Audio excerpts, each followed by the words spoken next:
जय श्री राम। वर्तमान समय जो व्यक्ति मैंने संविधान को नहीं दलित मानक भाग भाग कर तपी भाई से संक्षेप में गोटे पदे उत्तर देवे भाई संविधान को नहीं वर्तमान समय जो मैंने दलित मानक भाग भाग कर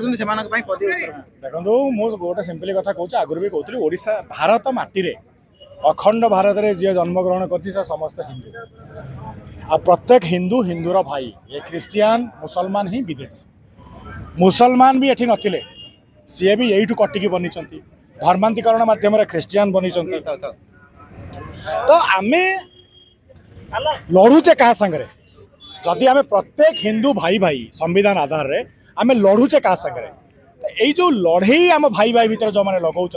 से विरुद्ध आज आंदोलन बढ़िया कथा कहले जे भूखंड जो मैंने भी जन्म होती जे सिंधु नदी की नहीं आम हिंदू परिवार गठन होता बढ़िया लगे मत से जो कनसेप्टा जो मैंने भारत खंड जन्म होती से हिंदू मुझे कहली जी जन्म ग्रहण कला अखंड भारत में से हिंदू आ हिंदू है कि आउ गोटे हिंदू भाई सहित लड़वा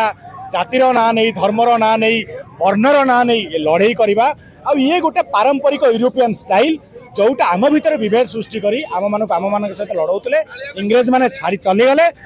जार छुआ मान नील व्यंग कर छाड़ी गले यही माने से जार छुआ जो मैंने राजरास्ता आज आसी हिंदू सहित हिंदू मान सहित लड़ौ सकाल नील व्यंग नील व्यंग कहीं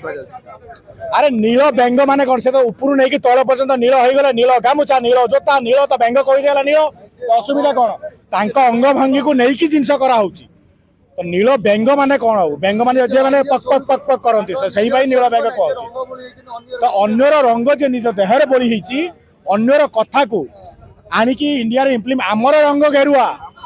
हिंदुत्वर रंग गेरुआ गेरुआ रंग बोली दियो तुमको कहे सिंह और नील हम तो कहे व्यंग तो तुम्हें डिसाइड कर तुम सिंह हम ना व्यंग हम तुम्हें गेरुआ रंग गामुछा पकड़ तुमको कहे सिंह नील गामुछा पकईक आसो व्यंग तो तुम्हें व्यंग कि सिंह तुम्हें डिसाइड करो। नमस्कार।